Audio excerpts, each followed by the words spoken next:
This is the Bahamas Tonight, the Northern Edition. Good evening, all. I'm Shashina Roll. As always, it is so great to have you with us. Topping news, the government is attempting to build the economy of East and West Grand Bahama with the implementation of a duty-free concession program.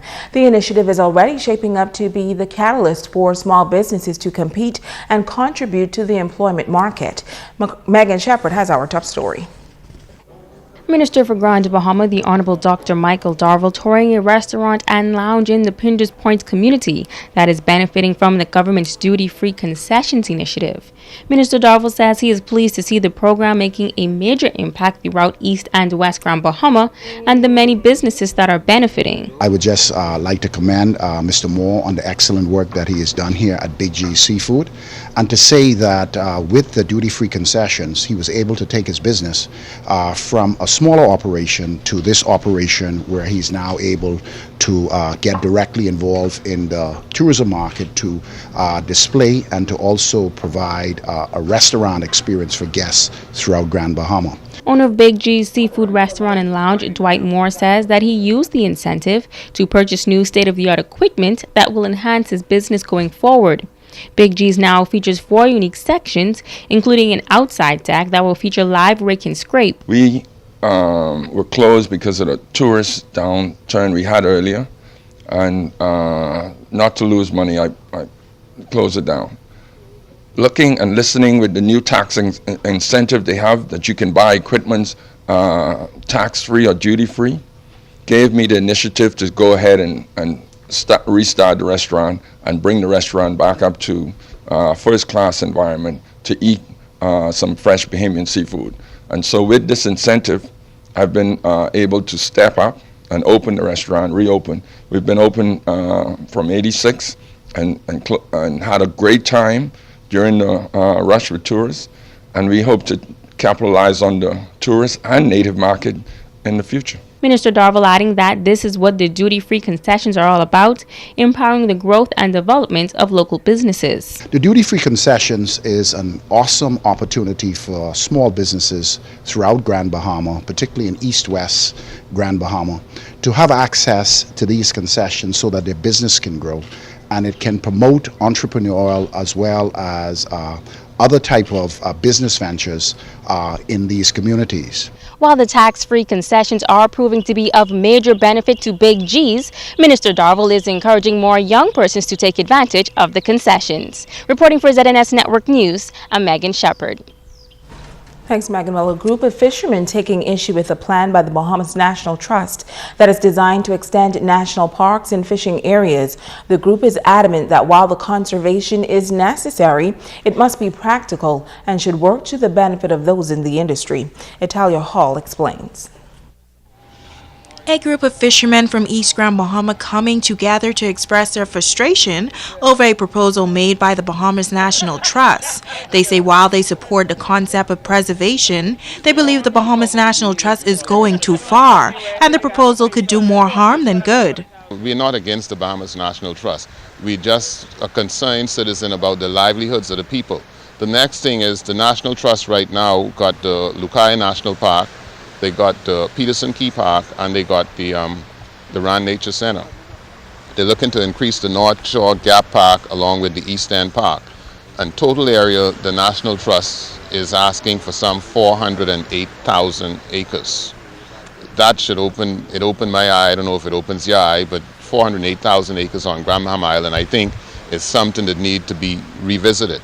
The fishermen say more public information must be disseminated to members of the community. Once this area become a no-take zone park, what does National Trust has to offer for the people of Sweeting Ski, McLean Stand, Pelican Point, however so far it is? What's the intention to make for the people in that community? I think that'll affect those local fishermen out there that come in small boats and they make a living off it. You'll have to travel a lot further. You know, the cost of gas, you'll have to get a bigger boat. And it's not. I don't think it's the right thing to do. I do agree with, like I say again, the preservation of our resources, and I've seen a decline. I think there's other ways, other avenues that we can go and attack that problem. President of the National Trust, Eric Carey, is responding to the concerns. He says protected areas are set up to protect the fishermen, the craft, and the fishing resources. He believes the concerns are the result of a misunderstanding by fishermen. We prepared a proposal which is now before government. So government is now considering whether it should approve this national park, when it should happen. But our undertaking to the fishermen is the same undertaking we had to give to the government, that we will not make any rules or regulations that will impact the fishermen or any other user without going back to the communities for additional and comprehensive consultation. The BNT leader says he is happy to dialogue with the fishing community, noting that they are an important part of the equation. Reporting for ZNS Network News, I'm Natalia Hall. In other news, 7 Cuban migrants, all males, were picked up at sea off Key Sal on Saturday by the U.S. Coast Guard. The migrants, who claimed that they were on their way to the United States, were brought to Freeport and handed over to immigration officers at the Freeport harbor. Now, they were later processed and flown to New Providence to the detention center to await repatriation. In other news, this Friday is Labor Day, and unions and workers across the island will come together for the annual Sir Randall Fox Labor Day March. This year, the march will begin in the largest Bahamian settlement, that's 8 Mile Rock. Trade Union Congress President Obie Ferguson commending Grand Bahamians for this show of solidarity. The march in 8 Mile Rock will leave from the Friendship Shopping Center at 8:30 a.m. and the traditional march in Freeport will follow. We finished with the 8 Mile Rock. There's a group of people who may or may not be able to make it, so at 11:30, beginning from the BPSU, there would be a parade, Kirk? Yes. Going to the city of Freeport. To the city of Freeport in a view to make sure it's all inclusive and it encompasses all of the people to the extent that we want to make sure that everybody feel and be a part of it. As the pastor is saying, unity is very important. This June 7th, Ferguson is calling for workers to come together and worship. He says our blessings come from God and we must acknowledge Him. Pastor of Living Waters Assembly, Eddie Victor, is also supporting the Labor Day festivities. I'm inviting every Grand Bahamian that's a worker to come down to Central Zion Baptist Church at 10 a.m. Let's worship God together. Let's give God thanks. That's the Labor Day church service. And starting at, that's June the 7th, starting at 10 a.m. Let's pray, man. Let's pray and ask God. Look, I said something to Madam President from the BUT, union. I shouldn't have said that. Lord, forgive me, because that was not what I intended. I just used the wrong set of words.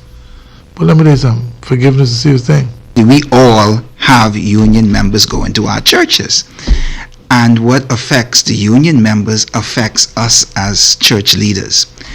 And I believe that in participating in such a important march will help to send a clear signal to Grand Bahama and the wider Bahamas that even church leaders are uniting together with the unions.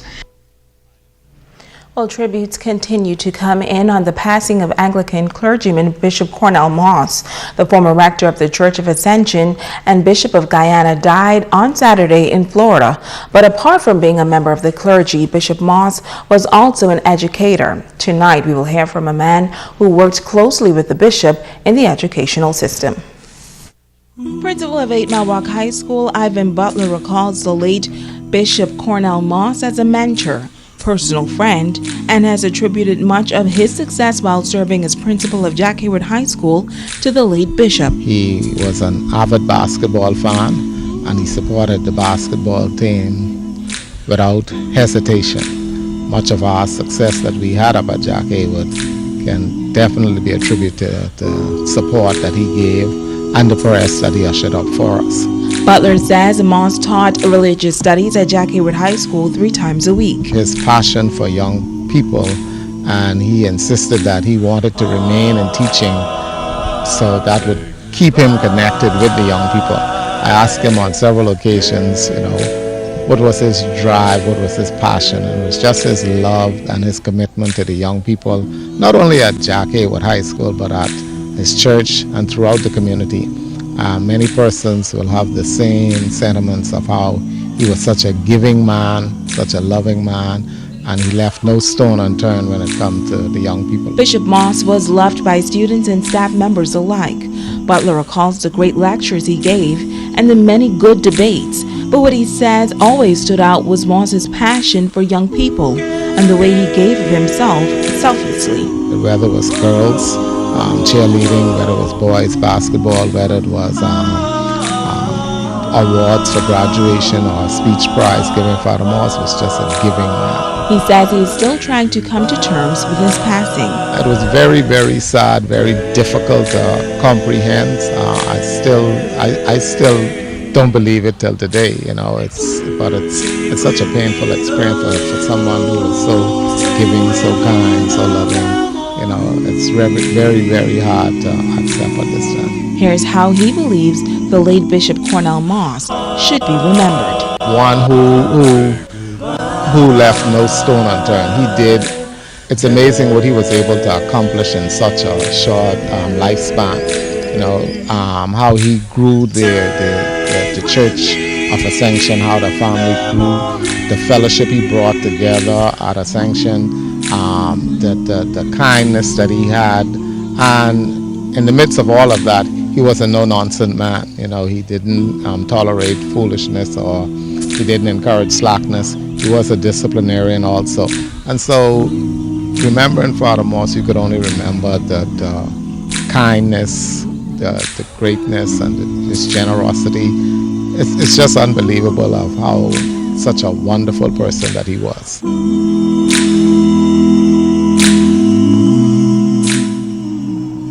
Stay with us. The Bahamas Tonight, the Northern Edition continues right after this. Bringing news that matters to you. You're watching the Bahamas Tonight, Northern Edition. Welcome back. Sunland Baptist Academy is still celebrating a significant achievement. Last weekend, a student from that institution was named the National Primary School Student of the Year. Now, this is no small feat, and school officials and the students' parents are elated. Megan Shepard reports. Bishop Godfrey Williams recalling how he made the decision to buy Sunland Baptist Academy back in 2003. He says even though the school was some $600,000 in deficit, on top of other expenses, his compassion for the students and love of education trumped those burdens. He says today's Sunland is excelling more than anyone could have ever imagined, and it is all through God. Today, it's indeed an honor and a privilege once to be back on this sport and this grind here at Sunland Baptist Academy, honoring first and foremost the presence of God who is here, for it's in Him that we live, we move, and we have our existence. In all of our accomplishment, we must acknowledge Him in all our ways, and for this I say, to God be all the glory. 6th grade student Samaya Lundy returned from New Providence, where she went up against 128 of the best students from across the Bahamas and was selected to National Primary School Student of the Year. Samaya has a long list of academic and extracurricular achievements and says she is proud of her new honor. It was an amazing experience, but I was blessed to just be nominated, but to actually win is a big accomplishment for me and my family. I just love it because everybody here, it's not always that you find a group of people that love you and support you as much as I did. Samaya's parents, Mark and Chantel Lundy, are overjoyed with Samaya's growth over the years. I feel blessed to know that God has gifted us with a child such as Samaya, and she is supported by a great cast such as her aunts, godparents, friends and family. Truly, she is a gift, and she excels. And I believe this is going to be more than just a celebration now. I think this is the start of something big, And if you was to get to know Samaya, she is truly a humble child, and through all the celebrations, she's really humble with it and takes it as just joy. This is extremely exciting for our family and our, like my husband said, cast of supporters. You know, we are overjoyed, to say the least, for this great accomplishment, and more so for what it does for Samaya. Special guest and presiding Bishop of Global United Fellowship, Bishop Neil Ellis, congratulating both Sunland and Samaya on the many achievements. This July, Bishop Ellis will host a general meeting in Florida featuring 600 churches and 21 countries, and he had a special surprise for Samaya. I just thought before I leave, I wanted to ask the Student of the Year if she would travel with me and go to the conference as my special guest in July. Would you come go with me? You will? All right, well, thank you. Megan Shepard, ZNS Network News. Congratulations. Well, a local institution taking a proactive approach to empowering our youngsters as students at the Freeport Primary School were taught a lesson of a different kind during a special event. Joan Davis-Roll reports. The exciting I Am Special Assembly, coming as youngsters throughout the country are said to be under attack, compelling school officials to call on role models in society to pour into the lives of our island's youth. Standing before them was a former student of Freeport Primary School who, following an illustrious career in banking and at the Atlantis, recently joined the ranks of this country's new enterprising Bahamians, becoming an entrepreneur. Bernard Cooper's message was, if you can believe it, you can achieve it. I actually went to Freeport Primary School for some years, and so I was actually surprised when I got a call to come back here to just talk to the kids about self-motivation and about their self-esteem. I just want them to know that, listen, anything is possible. If you believe in yourself and you just stick to your dreams and your goals in life, as long and as hard as it may seem, eventually you will achieve it. Councillor with the Freeport City Council, Clifton Francis, in his address to students told them that it is not about where you came from, but where you are headed. The former resident of the Grand Bahama Children's Home said he defied many odds as he rose above his circumstances to go on to obtain a college education. I challenge them to know that, listen, you believe in you. Once you believe in you, you must be able to determine what you're going to do. You don't worry about the rest. Don't worry about others. You understand? Because many of them come from broken homes. And like I explained to them that I came from the home and I'm not ashamed of that, and I am happy that I did. Speaker after speaker thanked school principal Barbara Thompson for staging such an event. For musical icon director of the Grand Bahama Youth Choir, Maestro Kevin Tomlinson, inspiring youngsters to move in the right direction is not a job, but a life mission. Thanks to the vision of Ms. Thompson, who saw the need for having an I Am Special Day, because you can teach academics. You can try to push into the minds of kids all of the sciences, the math, whatever. But if they don't have a good attitude or belief system about themselves, they're resisting. And so today, she found it important enough to take time out to get the children motivated. I am special, and you are too. Speakers say that they hope that these youngsters will realize that they are indeed special and take this message throughout their lives. Reporting for ZNS Network News, I'm Joan Davis-Roll, and I know I'm special. Yes, you are. And now to our nightly feature, Ask the Doctor. Welcome to Ask the Doctor. I'm Dr. Monique Pratt. KS from Nassau sent this question. My husband has colon cancer, and I can't convince him to take his medications or to get his cancer treatments the doctor ordered. What can I do to help? Thanks for sharing your question, KS. Convincing a loved one to follow doctor's orders or take medication correctly can be very challenging. It may seem like a simple or personal matter, but non-compliance or not taking medication as prescribed is a complicated and common problem. People do not realize the real damage or consequences of non-adherence.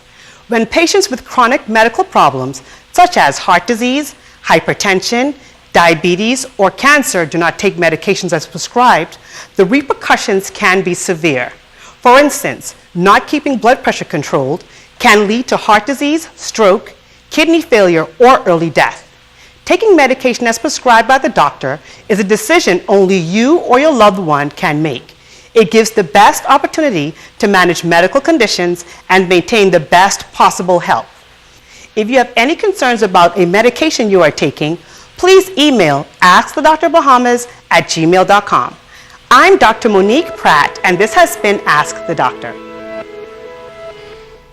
Stay with us. Sabrina Brown has a check on sports when we return.